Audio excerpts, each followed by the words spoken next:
and welcome back to the Tabletop Tactics podcast, the show where each week we discuss a different tale, topic, or tangent and hear from you, our amazing community. I am James Jordan, aka The Bard, and today I am joined by Jinx. Howdy. Katie Fodes. Howdy. Howdy indeed. And the hero mode, the Horde Master, the master of executions himself, Mr. Lawrence Baker. Howdy. Howdy. Howdy. Howdy. How come he got an epic title? Because he made a game. Yeah. that's understandable. Fair. But also, Yeah, no, that's every time he introduces me with an undertone of menace. I would describe you as quite menaceful. Would you like to see behind my thought process there? Yes. I was trying to say something along the lines of like, you've executed something quite exciting, but in the end said master of executions. Yeah. It sort of came out. Yep. Well, you could have turned it into a pun of sorts. You could have said that and then... Okay, we're not going to talk about puns, buns, or bread today. We're going to talk about Hero Mode version 2, baby! Oh, yes! Yeah! Okay, so this is going to be my patch notes. This is very exciting. Okay? Now, you're yet to play Hero Mode. I am indeed. But you've been exposed to Hero Mode. I have indeed. Filmed a whole... I filmed a whole Hero Mode. It was a really fun time. Yes. Why? Before I go into my patch notes, why was it fun? This should be interesting. Why was it fun? Yes, why? Like, ultimately it's a game of 40k, right? So what was different about it for you? Which is an interesting one from an outside point of view. The stakes felt a lot higher because there was kind of weirdly having fewer goals throughout the game condenses it down to a single point. But also something's always happening. It's never like, oh, I'm going to shove this unit in the corner here to investigate an action. It's like everything is has a singular goal and is working towards a singular purpose, and everything has its own reason for being. It's not just wishy-washy. Everything has a point. Yes. Very exciting. I believe the game we filmed might already be out or is coming out imminently for everyone. It will be available on YouTube. And you said something whilst you were filming that game, Katie, that I think frames all the patch notes and sort of some of the why.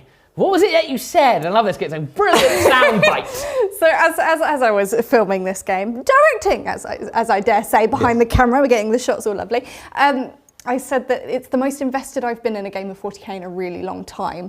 And the reason why that's so significant is because it was Tau versus Orcs, both of which are factions I don't play, but also factions I'm not really all that interested in. Yes. Usually I just skip past those games if I'm watching things. Yeah. Yes. So that's kind of a good testament to how good it is. A good quote, I think, yes, but to sort of tee up into your patch notes, I think obviously we really enjoyed the first couple of games.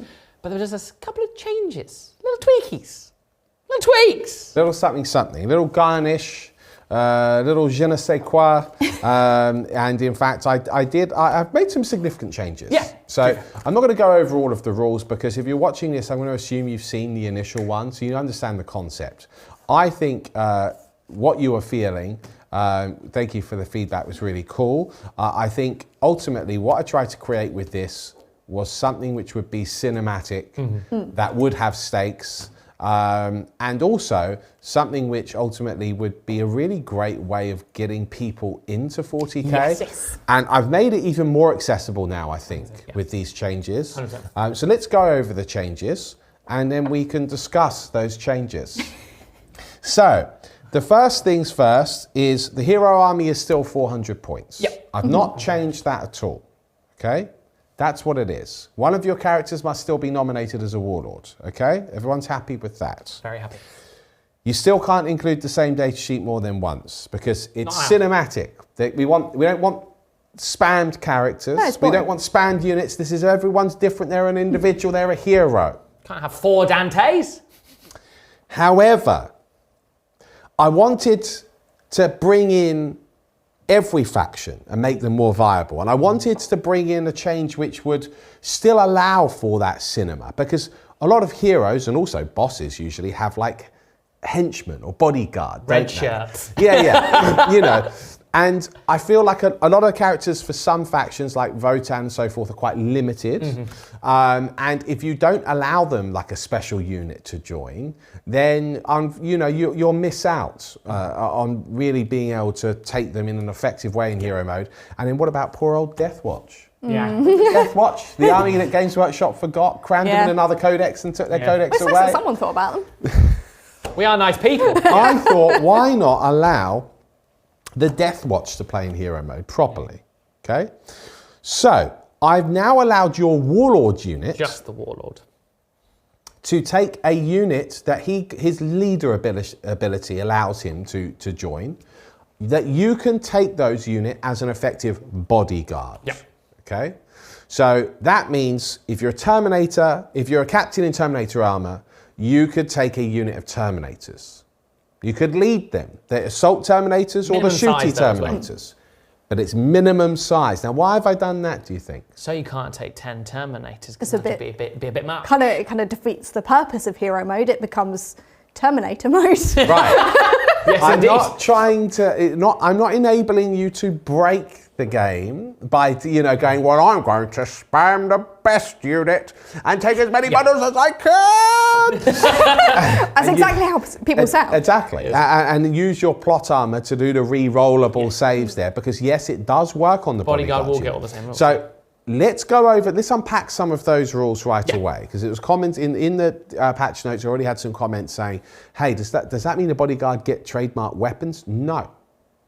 The bodyguard unit does not get trademark weapons, so they do not get +1 strength, +1 damage, because they do not have the character keyword on the individual models. They don't know. They share the character keywords when a leader joins them, and as a result, that's why plot armor works on them. It's very nice. All of the rules as written, they just work as intended. They also get. I'm very proud of myself. They get thingy incarnate as well.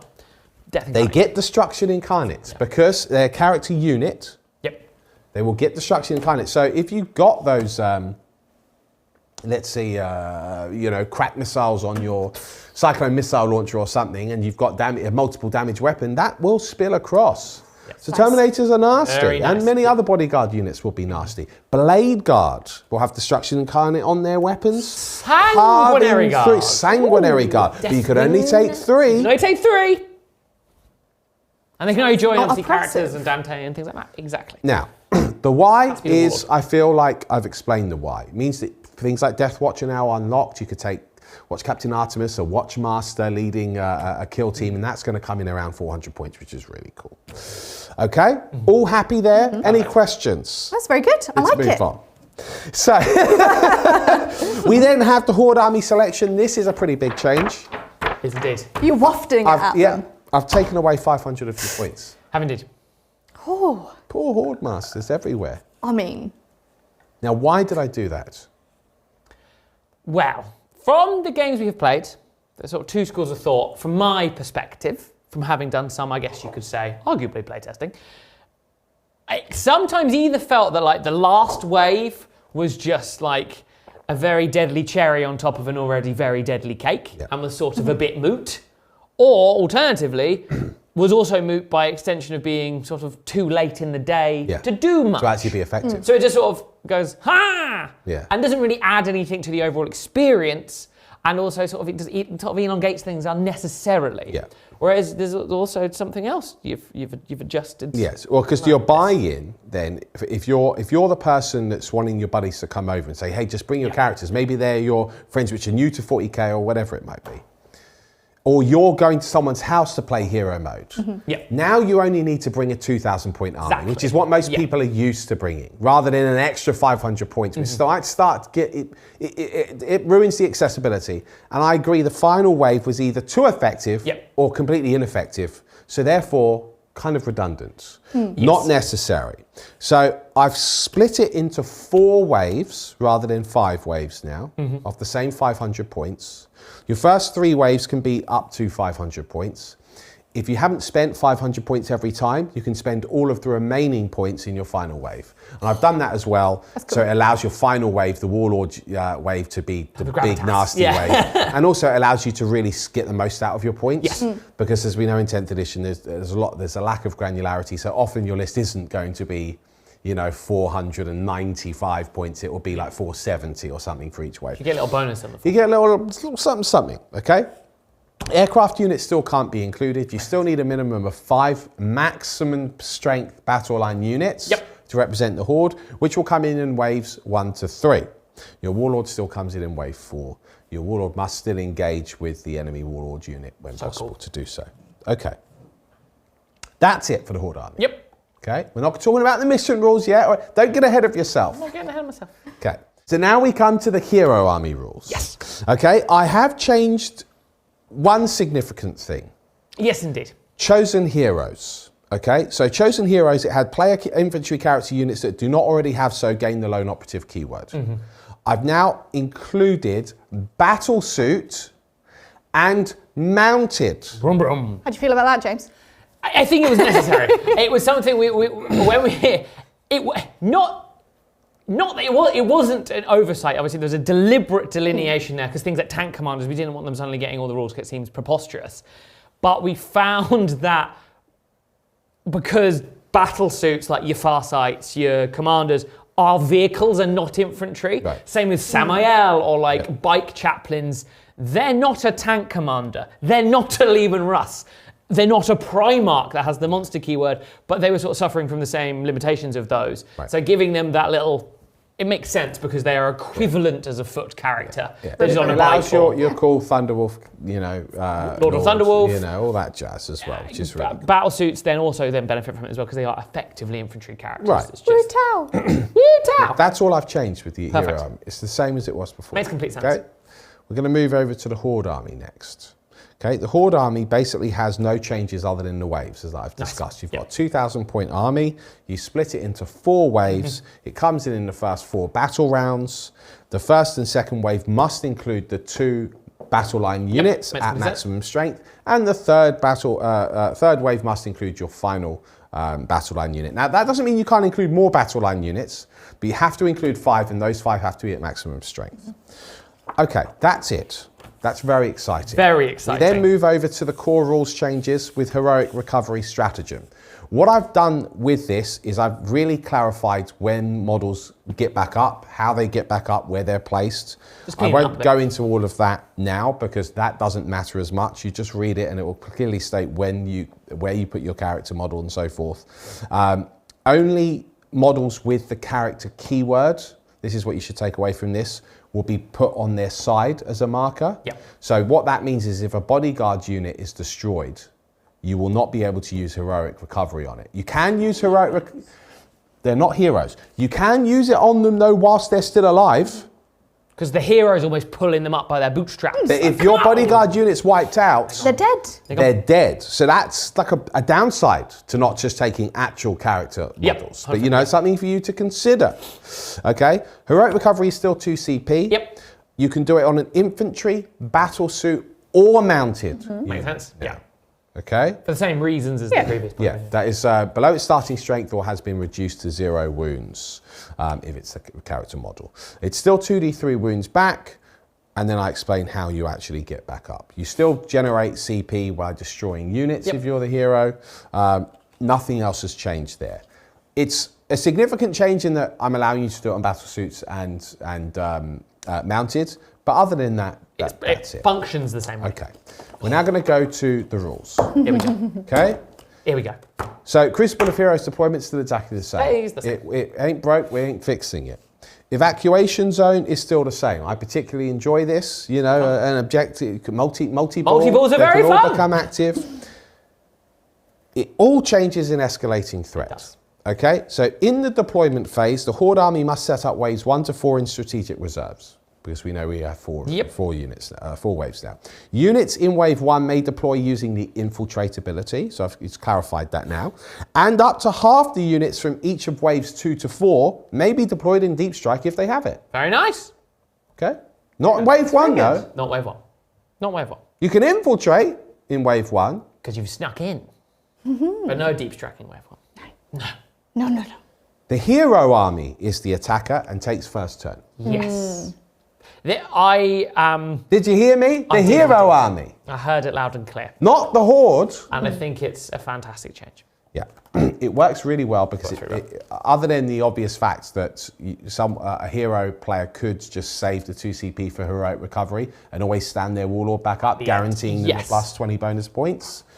That takes that away. That means that the horde will always have a chance to down that hero before you get the chance to recover them, which is very nice. Other than that, the rules are still exactly the same. That's it. If you're enjoying today's video, then I have excellent news for you. Today's video joins a huge library of other podcast shows just like this one as a weekly benefit to our on-demand members.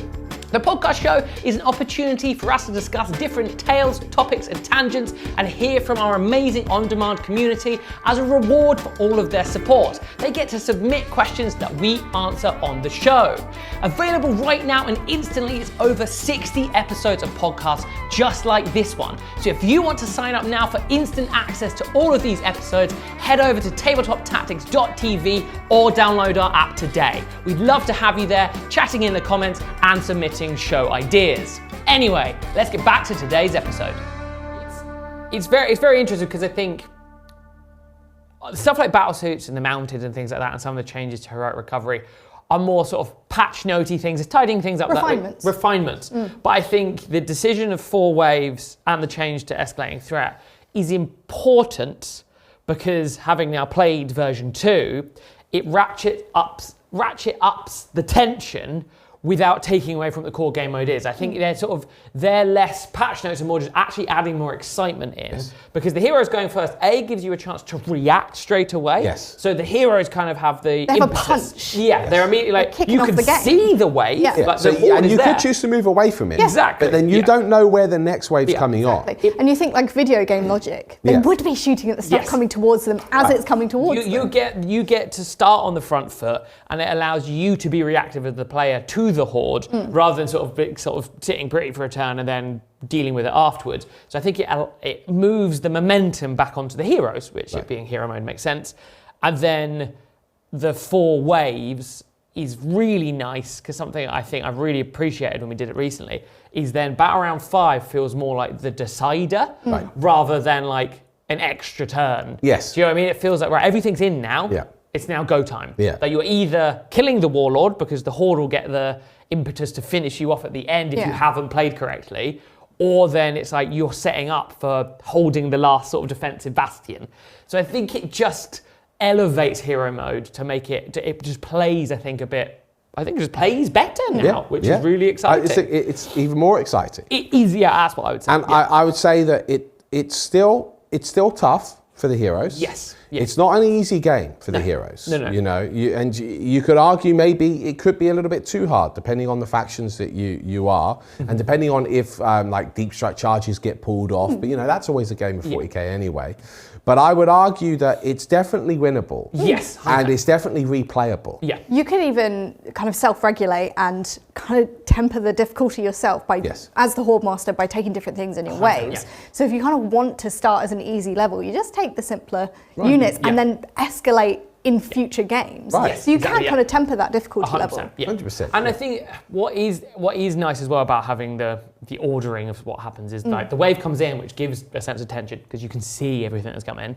But then being able to react to it means there's still a lot of stuff to deal with. So it hasn't lessened the amount of horde really. Yes, there's a wave that's gone, but I think it kind of puts more impact on the 4 existing waves. And it also means you have to make decisions.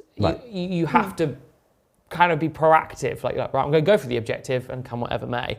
As I found in the first hero mode we played, it was sort of like, well, if the tank's stuck in combat, it's stuck in combat. You haven't had a chance to deal with it yet, or oh no, I've been foolish and headed off into the enemy, and I've been too aggressive, and then I've made a mistake, which is then really fun to play on that when you are running the heroes of being like, oh no, it's all gone wrong, which is super exciting. So what sort of, was it feedback, I guess, that made you think this, or just immediately playing it and having that gut reaction to, I actually wouldn't mind changing this a little bit? Well, I think that even when we played the first game, I immediately went, I think I probably prefer the heroes to go first because of the heroic recovery strat. But it was feedback, comments, there was some great comments. Really and then also, it just sort of comes together once you've played a few games. You go and you see the different factions at work. You go, okay, well, these changes will make sense from an overall balance point of view. Yeah. But ultimately, what I should point out now is that there is basically a link to the post where the hero mode rules are, which you can download now, it's free. And that will be the place for feedback. So if you comment there on that post on our website or in our app, and you say, oh, well, you think that this change should happen, you know, that's where I will look to make any future changes. Yeah, nice. But I think right now, it's pretty robust. I don't foresee having to make many changes because it kind of just plugs into 40K as it is. You don't need to learn to play a whole new game. No. It's You have a slightly different rule system in terms of how the core game, like the actual gameplay itself, but all the rules are the same. Yeah, the rules are the same. I mean, this is basically, instead of picking up your Leviathan or your Prior Nexus mission deck, you just pick up a hero mode deck, which is only 4 cards.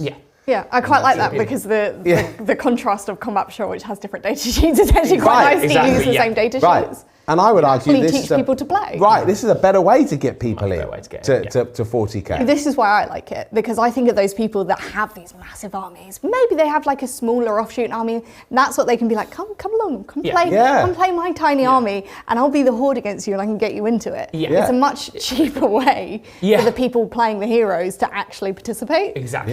Which is cool. It's really cool. I also think there's a really nice. You were saying this when you were filming as well. Is that because of the nature of sort of the focus being on the 4 heroes, it then even makes the more chaffy units from the Horde feel quite impactful, because anyone could bring down a hero at any moment. So there's always that, you never feel fully like, oh, I'm invincible. Like suddenly 20 Orc boys making a charge. Well, this is because you've got, especially because you've got the max squads of battle line.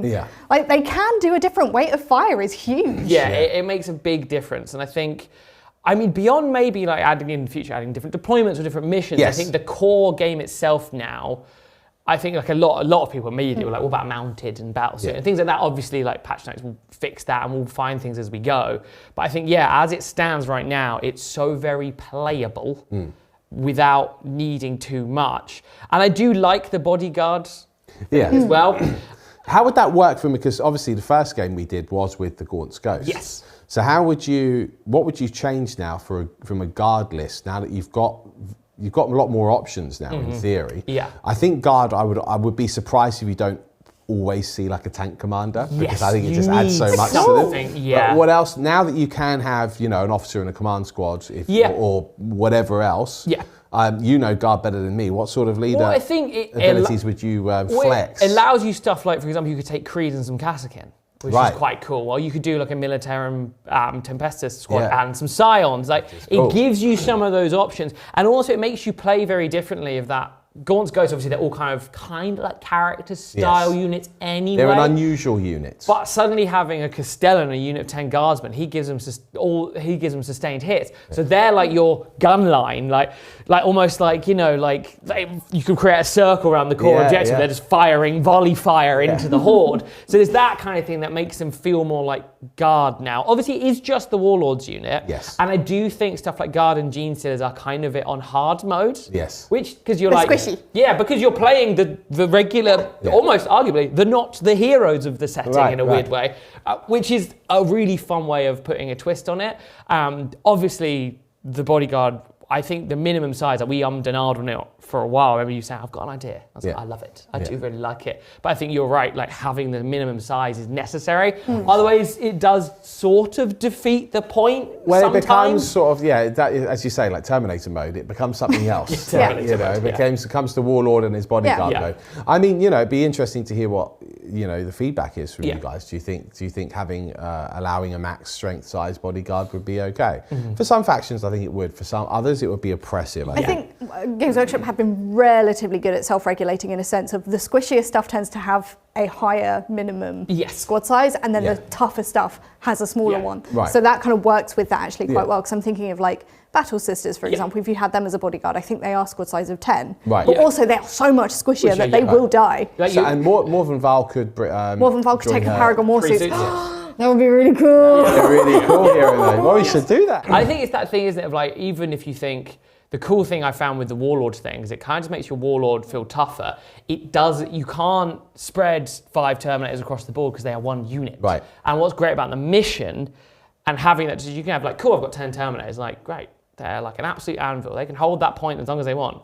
If the point moves, Yeah. then they still have to move. They're not very quick, Terminators, famously. So I think it's a nice option to have in your arsenal rather than almost being a go-to. Yep. It's the same we said about the Lion. You could take the Lion, but he's like, well, you've just got the Lion. Yeah. Oh, it does offer a bit more variety of what you can actually take. Which is very nice. Especially if you are, like, I'm just imagining in the context of people playing like the same person over and over again, being able to just pick up different units is really cool. It's really cool. And also, I think it was a bit, we kind of thought about it mainly for Deathwatch, wasn't it? We were like, how do we get these poor Deathwatch? Yeah. Because them fighting off waves of like Necrons or bugs is exactly how you imagine Deathwatch working. So I think that it's great for that. But yeah, I think the 4 waves and the escalating threat changes are just nice quality of life upgrades that I think make it play faster as well. Yeah. Yeah, I was thinking with the heroes going first, you're actually having things happening from the very first turn, because when you were playing the old version, how often were you finding the first wave actually having a massive impact?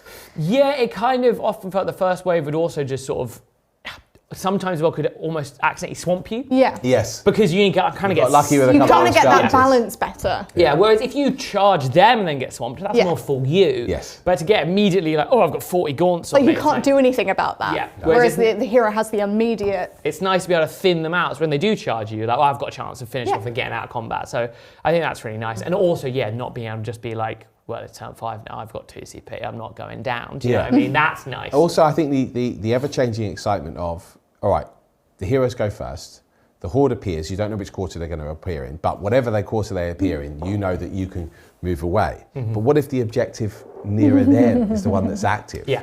So you've got this then challenge of, oh no, do I not go for the objective this turn? Because obviously if you've held 3 objectives throughout the game, you'll get those bonus points. Yes. And so you can afford to maybe not hold. Yeah. And as we know, those points are very important. They are. And that's why I think it's replayable, because I think it literally changes every game. Every single game, also, I think that having that 5th round as the, like, almost it becomes then a death match then. Yeah. Because it's like, this is the board state. Yeah. You then have to make the try and decision. win from here. Because that was when we did the Tau Orcs game. Yeah. It was razor thin on battle round 4. It's like, right, there were like 5 different outcomes that could have happened in that final battle round. It becomes very much like, right, I know what my Warlord's health is. Yeah. I know where the final objective is. So it's like, I now need to either create space for the Warlord, like almost have an evac zone. Yes. Which it kind of feels more like if like your horde's in 3 quarters but not 1, you have somewhere to fall back to. Right.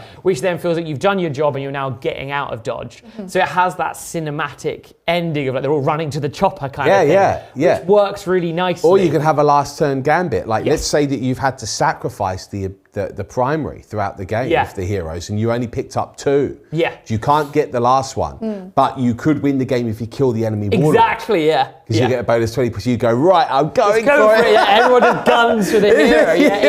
It's so cool. And I think, like you said, Katie, I think same with all the games of Hero Mode I've played, like, there's so much, you're so invested because all the characters feel special, for one, and then the Horde as a whole amalgam feels like a character because it has an entity, and then when the Horde Warlord turns up, it's like, oh, here it comes. Yeah. And I also feel, even though, like, technically speaking, with Hero Mode, the Horde Master is playing against the player. I don't feel like that. I feel more like a dungeon master, more like a game master, where, you know, I'm rooting for the heroes as well. You know, I'm creating a horde of enemies for you, which is going to be fun for you to chew through. And I'm going to try and get the points and play the game because that gives you the challenge. But it feels weirdly less matched play than a regular game. It feels a lot more cooperative. It feels more narrative, really, doesn't it? Yeah, it really just feels more narrative. And it's a very easy way to do narrative because you just kind of naturally slip into it. Right. Exactly, So, I mean, I love that aspect as well. That's so good. And I think as well the fact that we've done it as like you have 2 players as the heroes and you have like a Horde Master. Like we tried it more almost not adversarially, but try it as like the 1v1. It still works, and it really works well. really well because you do feel evenly the changes to the heroes and the abilities they get. Makes their 400 points feel like on the back foot, but not completely outnumbered. And again, reducing one of the waves helps that. There feels like there's an end in sight. Right. Yeah. It doesn't feel like at turn 3 you're kind of like, well, I'm not killed enough. I'm never going to chew through this. You're like, I could clean up if I work hard. Like if you target priority correctly, you can chew through the horde to give yourself that breathing room. Yeah, there's always hope, but it always feels really high stakes. Yes, it does feel super high That's stakes. what it was like when I was filming it. It was like, I was on edge. Oh, crikey. But yeah, it's so very exciting. So yeah, if you haven't checked out the Orcs vs. Tau, which is the version 2 rules, then check that out because that has all of these changes in effect. And very well endorsed. Very well endorsed. Yeah, we should put that on the poster at the bottom. Katie approved. Yeah. Most invested I've ever been. With armies I don't like. But yeah, please give your feedback in as well because we love hearing from you, and I think that helps us sort of curate this as much as we can. Have you had any thoughts on additional deployments or sort of kooky changes? I did. I thought I wrote it so that there could be other missions created. So that was very deliberate. Could be other deployments created. Like I did have an idea of like a gambit where you have to like a hammer and anvil style deployment, but you're in a column. The heroes have to get from point A to point B. Oh, convoy! So like your way through the city. Yeah, convoy. Exactly. You're trying to escape the city or whatever it is. I think that there's something invested there. already. Yeah. There's something there. The only problem you've got with scenarios like that is you've got to keep the heroes on the board for the 5 turns, but you also need to give them the sense that there's a reward if they end up on the other side of the board at the end of it. Let me do it with the Triumph of St. Catherine. Wouldn't that be amazing? Yeah, absolutely. Escort it, yeah. Here's the problem: like some factions, they're going to have like jump captains or whatever. Yeah, it's actually quite easy to get do. across the boards quite fast. So I need to think of a way to make that mission work. You need your limitations. Yeah. Right? Yeah, logistically, but that would be the next idea that That's I'd have. very cool. I think it like even like when you say like the jump packs, at least I think the inherent build variety of characters in 40k of like. Yes, obviously Space Marines are Space Marines, but they tend to be less resilient than, say, like Terminators. And Terminators are very slow, so you do always have like your tank builds and then your more like assault builds because they're quick. So I think it is, something that would be really interesting to be like, are you all speed but no substance? Do you know what I mean? Or are you plodding along, like just defending this point? It's great fun, and I think there's so many. I just had an idea actually. Oh! Well, you could probably I imagine you'd have the Horde's deployment zones being along the sides. Yeah. And then you would have the deployment zone that the heroes need to get to at the end of the game would also be the guaranteed place which the enemy warlord comes in on. So you have to fight. Oh, that's you have so to fight cool. through. Cool. So he literally is like the final boss. Yeah. Yeah. Oh, I mean, that weirdly just works right out of the gate. I like that. Yeah, you've got to almost get to the point. Yeah. Yes. And you could even do stuff like something where you pick up the objective as the heroes. Yes, You know what I mean? yes. Like move it Move the around relic as like, or the- you've got to move it around so if you then get downed, then it Really spills excited out and about all of then this. that horde unit Yes. takes the objectives, you've got to get Yes. it back. Like I think now we have this core mode locked in and the structure of horde versus heroes probably, I think, very well balanced now. Yeah.